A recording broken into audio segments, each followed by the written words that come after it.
Madaí, que están escuchando. Esperamos también sus intervenciones y bueno, felicitar y agradecer realmente a Jani por traer, yo creo que algunas tensiones y conflictos que siguen presentes en el aula cuando trabajamos con los estudiantes y que difícilmente nombramos o nos cuesta nombrar. Uno de ellos tiene que ver con el problema no solamente de la discriminación indirecta o esta discriminación inversa, sino tal vez prácticas de nosotros que pueden ser igualmente discriminatorias en este discurso de soberbia o intelectual, etcétera, que de pronto imponemos con las lecturas.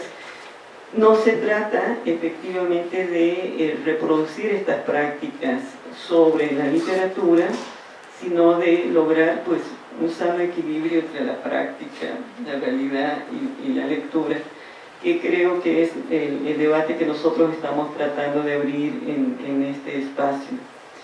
Bueno, pues muchas gracias. ¿Algún comentario más, Ani? Pues le agradecemos muchísimo. Ah, sí, aquí hay un comentario más, perdón. La doctora Alicia. Buenas tardes. Jani, gracias por tu charla tan interesante. Yo voy a hacer una pregunta o comentario, a ver si logro articularlo bien, porque se me vinieron muchas ideas a la cabeza con tu presentación. Pero lo hago desde alguien que tiene poco tiempo de mirar y de trabajar en este campo. Yo me he dedicado todo el tiempo a la didáctica de las matemáticas. Y entonces voy a hacer un comentario que me gustaría oír tu opinión al respecto y también saber si en los programas en los que tú has estado trabajando, impulsando, ves que ya hay una forma de solución al problema que yo voy a plantear. Mi percepción es que en los programas de formación, como es la LEPERMI, hay una carga fuerte a la cuestión de la identidad, de la pedagogía general, de la antropología, qué sé yo, y poco peso a la formación para habilidades específicas para la docencia, que implica, las habilidades para la docencia implica saber didácticas, desarrollar conocimientos, concepciones y saber hacer cosas en la vida. Yo tuve oportunidad de leer algunas propuestas pedagógicas de algunas unidades por un trabajo que hice en una ocasión, y yo encontraba mucho que o bien la didáctica era repetir lo que se hace, las propuestas didácticas eran o bien repetir lo que se hace en las escuelas no indígenas, o bien con esta fascinación por la teoría que luego se da, era en aquel tiempo repetir lo que decía Piaget respecto a la construcción del número. Con eso no estábamos resolviendo nada ni abordando nada que tuviera que ver con las cuestiones indígenas y qué y cómo enseñar, por ejemplo, las matemáticas a los niños indígenas, ¿no? Entonces, yo te hago la pregunta, no sé si tú estarías de acuerdo con mi visión y si en los programas que tú has impulsado, como te decía al principio, ¿crees que eso va ya en otra línea de trabajo y de solución? Gracias, Alicia.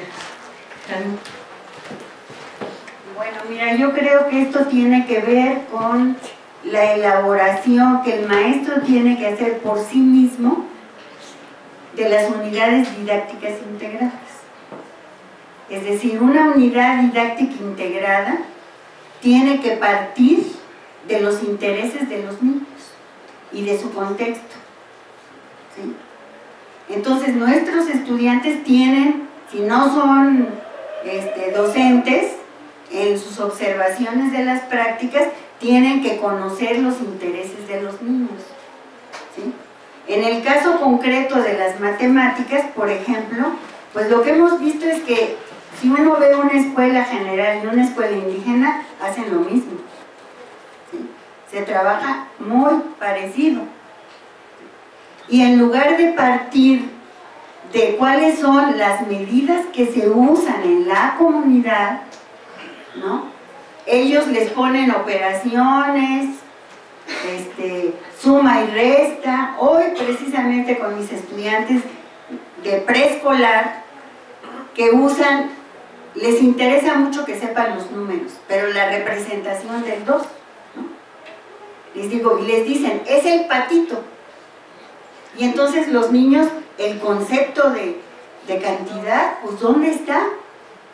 ¿Sí? Entonces sí, para nosotros es muy importante que nuestros estudiantes volteen a su contexto y a cómo se vive, es decir, a su cultura. Por eso yo insistía que ese concepto de cultura, que está tan folclorizado, en el que hablan de que la cultura es que traiga el traje típico, que canten el himno en náhuatl o en amuzgo, que la comida típica, pero no las relaciones ni las formas que tienen de vivir.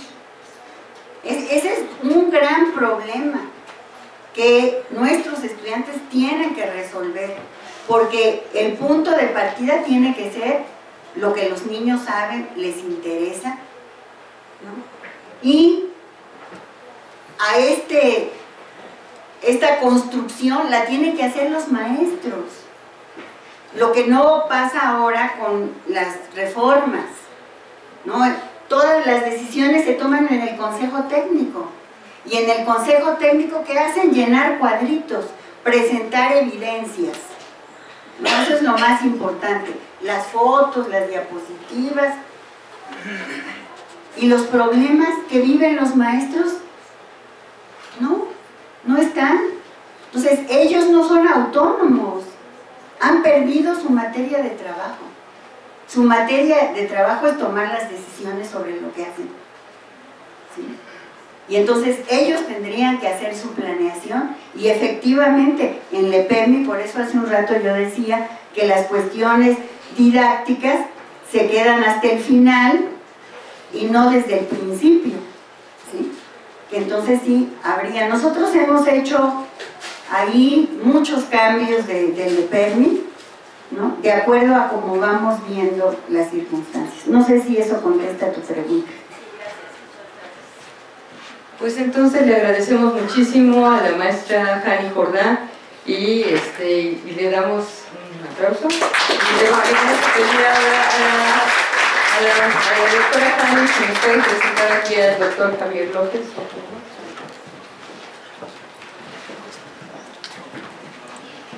Muy bien.